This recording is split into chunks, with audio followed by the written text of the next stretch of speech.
Alternate Radio. We're here. We're live. We're with the band. Introduce yourselves, fellas. My name is Matt Oshman. I play guitar and sing in Breakfast Cigarette. My name is Nick Prestia. I also play guitar and sing in Breakfast Cigarette. All right. Are we holding the mic close enough? Yeah, that's like fine. that? That's okay. As long as it doesn't touch the ceiling. No peeking. Gotcha. Yeah, no. Okay. Because then it might short out because I got that for $10. Verizon's like, we have a sale. And I was like, you better have a sale. As much as I give you people. But, so we got to start the first question. Breakfast Cigarette. Why? Josh. Our bass player came up with a lyric. I forget. It was something about you're better than the This cigarette. band is better than the cigarette I had for breakfast, is what he said. That is We were like, okay, that's cool. Yeah. That's like something like it's like a white trucker who just like rode all day would understand. Yeah. Anyone that works in service industries, things pretty like much. that, your working class people will get it. Because, I mean, that's my breakfast every day. Yeah, I'll boil Nice. it down to a worker that doesn't go to the gym, any laborer that doesn't go to the gym, probably smokes a cigarette for breakfast. There you go. So, okay, what brought y'all together? Were you friends first? Were you musicians?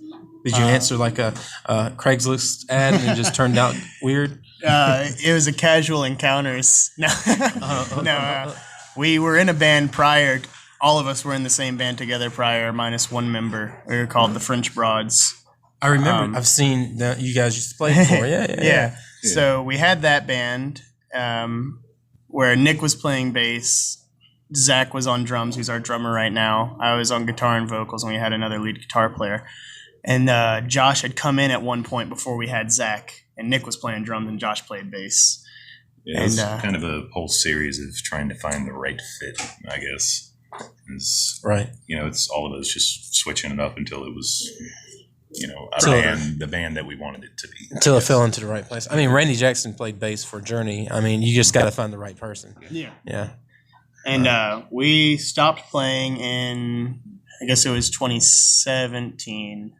Yeah, sounds about right. Like we were talking about stopping playing towards the end of 2016, and then decided to play out the rest of our shows that we had booked out and finish out in 2017 because I got married and I had kids. And Oh, nice! Congratulations. Yeah, thank you. A few of the struggles that you kind of end up dealing with bands, and it was just a bit much at the time, and I stopped playing pretty much entirely because I started cooking, and at that point I had no life.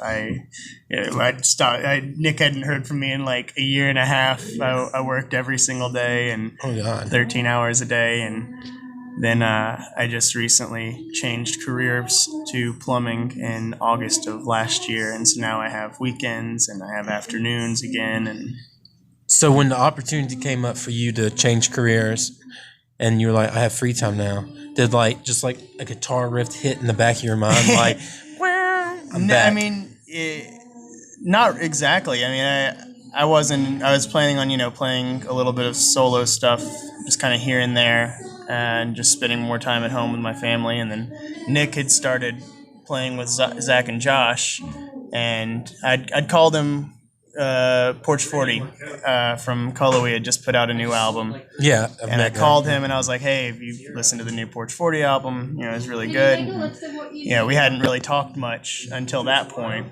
And then, what was it? We met up somewhere. And, we were on the phone and you were like, if you ever decide to start playing again, you have a spot playing with us. So I kind of sat on that for the weekend and I was like, you know what? Let's try it. Let's go and see how it goes. And So during your time off, what did you pursue any music? Did you do your own thing, or? Yeah, well, I mean, me and Zach, our drummer, we play together a lot, doing, the lack of a better term, almost a Black Keys kind of thing, just the guitar and the drums, and go out and just being loud and crazy and having fun. We were doing that for a long time, never had a name for it or anything. It was just, less than a hobby. It was just, going out there and making noise. Just doing your thing, yeah. And then we, buddy Josh, he moved out of town for a long time, the bass player in the band. Yeah. And he just one day showed up again. And of course I said, hey man, want to come play some bass? he said sure thing. He was planning on switching to guitar, but I guess he's really enjoying the bass thing, which I can relate. Cause, Yeah, you did the same yeah, I thing did with the Broads. same thing. Yeah. This guy was the most The kick-ass bassist is bass where it's at. Yeah. Yeah. The women folk look at the bassist and like, I know what he can do. The best bass player that didn't play bass ever. This guy right here. Like, Oh God. Yeah, but we started, I guess, a couple months ago, perhaps, having Josh play with us, and it just wasn't quite there. We needed an extra something. We started looking at other musicians and stuff, and then, believe it or not, musicians are most of the time hard people to deal with. I know this. I'm interviewing them. I know. Yeah. But I just got lucky enough to get in touch with Matt and decided to go ahead and give it a try, and so far so good. So what made you guys want to start over? Like even me, and I don't even do the bar scene much unless it's with my friends. I know the French Broads. What made you like we want to do something new? We want to be something different. I'll tell you, I've always been passionate about singing. Yeah. I love playing bass, drums, guitar. It's fun, but I'm passionate about singing, and I've been doing my solo show for a long time. It's hit the point where my solo show is just kind of getting boring to me. It doesn't have the same flair it used to. Right. So I figured find some guys. And, lo and behold, Matt's free again, and It just kind of aligned, kind of worked out. I guess there's Puzzle nothing in pieces particular fall in that place. drove us into doing it other than just saying, "Hey, you want to do this?" And then here we are. And on that topic, I think one of my favorite things about this project that we started is that we've got this kind of two frontman kind of thing, two lead singers, I wouldn't use the term lead guitar player for myself, but I fumble through what I'm told to play on the songs where I'm playing lead. But we didn't have that dynamic with the French Broads, which Nick and I both really wanted. We talked all the time about Nick, getting on a mic and doing songs that he writes and that. But Lead stuff, harmonies, whatever. Just getting on the mic was the big thing, but I don't even know what it was. It was just, it seemed so hard to get to the point where. Well, it was our writing process was just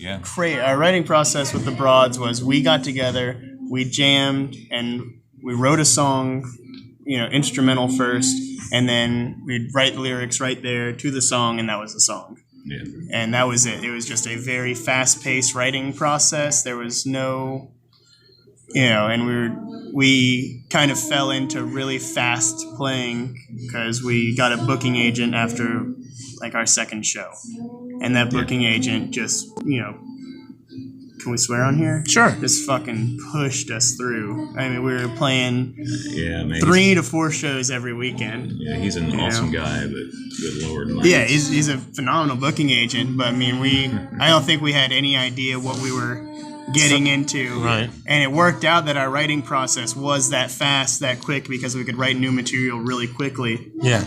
But Nick and I both like sitting down, working out what we're playing, and writing new parts. That's the big thing about this project right now, is as opposed to when we were playing in the Broads, we'll take several days on one song, just getting it to the point where it's right where we want it to be. And, playing it perfectly. Of course, people make mistakes. When we get to that point, we'll be good because we have a bad habit of overcomplicating our parts, I guess. But at least knowing the parts is, it's a good start. It's a good foundation for good songwriting, for, fun stuff. We try to sit back and be like, okay, we've had this talk so many times of we need to try to write music for people that don't play music also, because we'll love writing parts that are just super, sort of math rocky, really intricate, super melodic harmonies and stuff. And for, a lot of a crowd that'll just go straight, they'll be like, oh, that sounds cool. They would, and that's all you get from that, 2 days of working out that lead riff with together. And you're like, man, this is so awesome. This is so cool. I love this. I love the way we're playing this. And the yield you get from that is, well, that was cool. That's what it boiled down to, is us saying, oh my God, this is perfect. This is what we like. And then the audience being like, yeah. Okay. And so that was acceptable. It's a thing to try and remember not to overcomplicate, but still play stuff that is challenging and fun to play. it sounds simple when you put it like that. Yeah. Oh God. It's just not that easy. All right. So what's the future, guys? Or do you plan to get out of the new band, new beginning? You guys are on fire like a phoenix coming out of the ashes and stuff. Yeah, I've planned ahead to like Monday Oh, Yeah. yeah. in my life, so whatever happens, happens. Man, I look at the clock and I'm like, I've made it to 8. A big thing to keep in mind is that I joined 3 weeks ago. Yeah. So we've been playing together, the four of us, for 3 weeks, and so we're hoping to kind of calm down. We've played a lot of shows in these last 3 weeks for where we're at musically right now, and so we want to kind of take a step back and write our material because we don't like playing covers very much. Well, you want to do And, your own stuff. yeah, You we don't want wanna to use do someone original else's stuff. baby. Yeah. So come around late July, August area, I think you'll be seeing we'll a have- lot of our name because we'll have a lot of time to I like that. write out. Yeah, You'll that's be gonna be the seeing big us in a lot of things. places. All that mathy kind of stuff we're talking about that goes over everyone's head. Hell, goes over my head. Like, it's gonna be perfected, and that's when we'll be happy with. I mean, we're happy with what we're doing, but that's when we'll be ecstatic. But then you'll be seeing us doing 4 weeks out, Friday, Saturday shows, Nice. throughout WNC. I love it. All right. Do you guys want to plug anything? Websites, social media? Y'all got anything? The other dude only did a 2-minute interview, and the first minute and a half was him plugging his stuff. Like, no Yeah? joke. Yeah. Oh. No, we've got a Facebook. Just jump on Facebook, look up Breakfast Cigarette. You certainly won't find us because they won't let us advertise because of the word cigarette. Oh We're my supporting gosh. smoking, I guess. If you called yourself Breakfast Vape, would it slide? Oh, probably. Breakfast Jewel. Breakfast Jewel?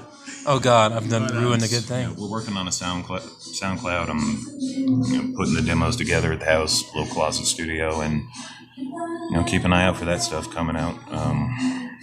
We got most of the major social medias: Facebook, Instagram. I think we made it. Did we make a Snapchat? I think Josh made it.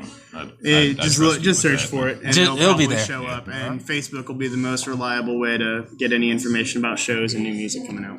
Cool. Thanks, guys, for performing.